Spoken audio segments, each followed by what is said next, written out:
Channel update. Hey, it's Prince of Queens, and I am doing a brief unscripted video because I need to let my audience know that I am going to be uploading a little bit less and for the next couple weeks, maybe a little bit longer. I already have been kind of uploading less. Some people have noticed. I realize that a lot of people have expected of me to be somebody that is uploading pretty much every day, and that worked for a long time as long as I was basically talking about the things that I've learned about SJWs on a person to person basis over the last couple of years, and I was able to use illustrations from current events to describe my points, but a large percentage of what I was talking about was actually anecdotes, which I don't have a problem with. I enjoy if somebody has funny stories. I like hearing about it. But it's gotten to the point where I not only feel like I've been starting to sort of say the same things too many times, but also I've been running into problems in my extended social sphere where it's hard to engage with people because I've grown a really bad reputation amongst the SJWs in my extended real life social sphere. They kind of know that I really hate them. And not only have the vast majority of them blocked me, like thousands and thousands of people on Facebook have me blocked, people that I was actually friends with. Uh, but even more so, it's come to my understanding that some people on Facebook are now so committed to not agreeing with me that if I say something, like if I say something is my opinion, then they automatically think that they have the opposite opinion. And people have literally said that. Like I was saying that I didn't like this one mayoral candidate, this one person who's running for mayor, and somebody said, "Well, I'm going to vote for her if Prince doesn't like her." And I think he was serious. Like the SJWs in my social sphere have such a hate boner for me, not just because I'm kind of, you know, relentlessly arguing with them, because of the fact that, I argue with these people to gather material for my videos, which also they know.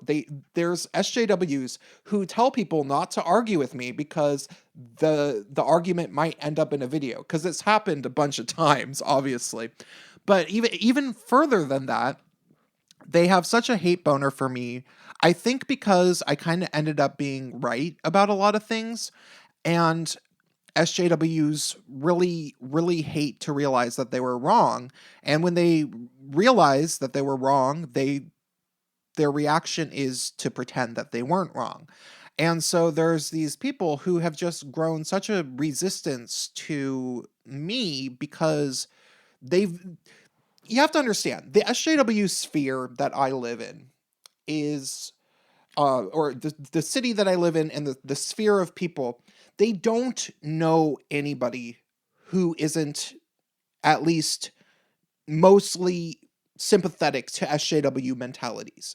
Like, these are people who call me alt-right, and they think that I'm like the lone assassin for my neighborhood, or not neighborhood, but my area. They think that I'm gonna try to convert everybody all by myself, which for the most part I don't. Mostly I just kind of argue to gather material. Um but they think that if they ignore me, everything will just go away, and it's almost like I've become a scapegoat amongst these people in terms of, how do I explain this?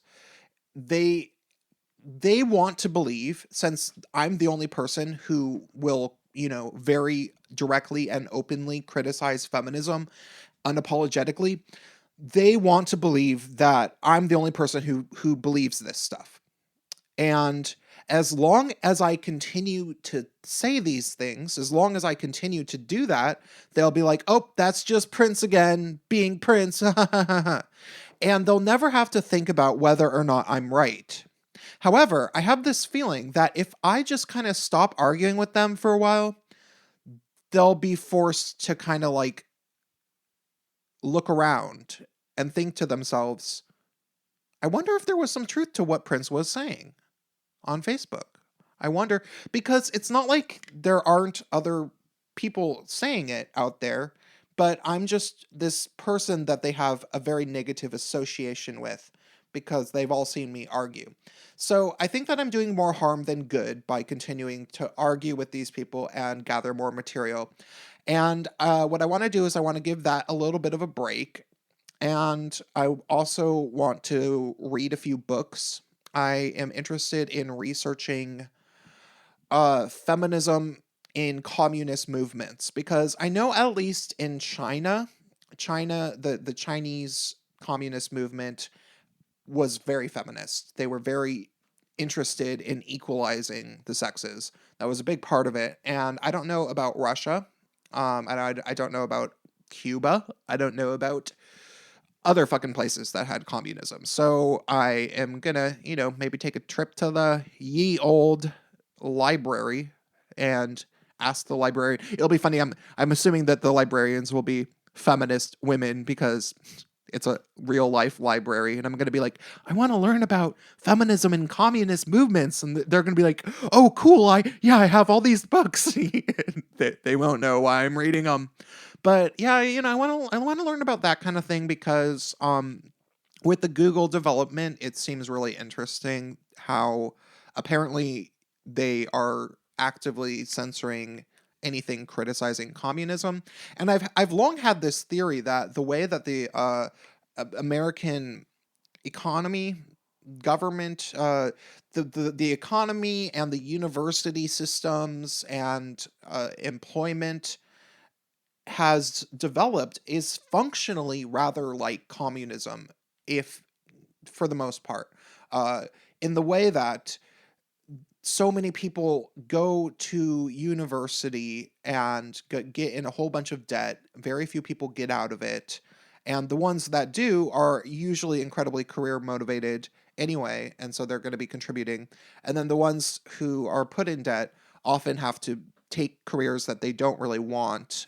They sort of settle for, either continuing to teach at the university or um, being in the workforce and basically not having any options. That's why so like I know people who work for Google, and the people that I know who work for Google, without revealing too much information, at least I know multiple people who work for Google, and at least a few of them have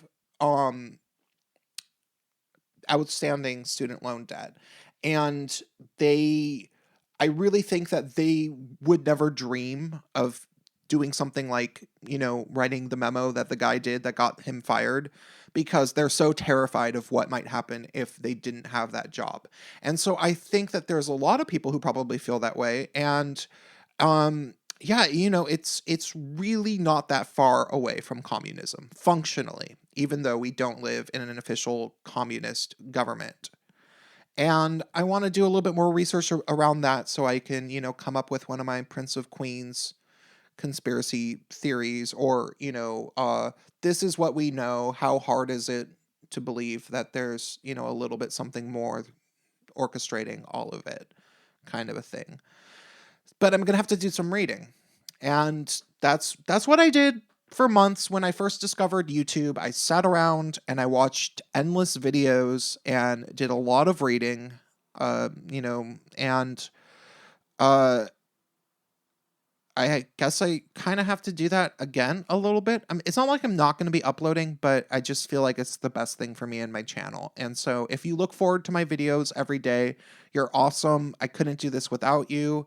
If people have said some really, really nice things, and I really, really, really appreciate that. And what you should know, if you've said these nice things to me, if my channel has made a difference in your life, you should know that my channel making a difference, like, I've had people tell me that my videos have helped them out of their SJW mentality, and it was extremely depressing to be a SJW, blah blah blah blah blah. And it, I'm part of a culture that has helped save them. What people should know, if they feel at all like that about me, is that your feedback is saving me. I was very, very down before I found YouTube, and I feel a lot more like I have a purpose now. I really just hope that my purpose can continue to expand and thrive, and I really hope that I can get my scripts made eventually. I hope that this grows into a bigger platform for screenplays and stuff, because that's kind of what I'm better at. I'm never going to stop doing social commentary. It's just what I do. Even if I wasn't making YouTube videos, I'd be making long Facebook posts, so I might as well make YouTube videos. So don't worry, but there might be a little bit of a slowdown. I've also been addicted to some games on PS4. So, yeah. Okay, guys. I think that's all. This has gotten to be a lot longer than I thought it was going to be. Talk to you later.